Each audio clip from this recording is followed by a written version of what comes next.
Man lernt nicht aus von Lina Sommer. Die Länsche löst ihren Haushalt auf.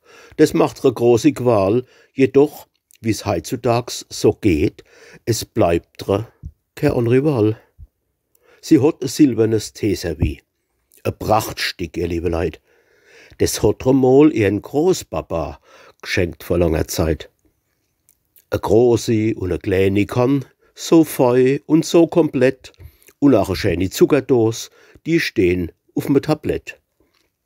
Verkaufen möcht sie es grad nicht, weil heilig ihr die gab.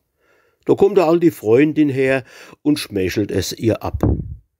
Stolz tracht sie's heim. Am anderen Tag, da kommt sie frank und frei und ruft, das Teesieb will ich noch, da war gar keins dabei. Der Länsche, der verschlacht's die Spruch. Kein Wort bringt sie heraus, sie seufzt im Stille. Nee, man lernt auf der Welt nicht aus. Und die Moral? Hast du ein silbernes Teeservie? O Leserin, merk es dir. Verkauf's, doch verschenk es nicht.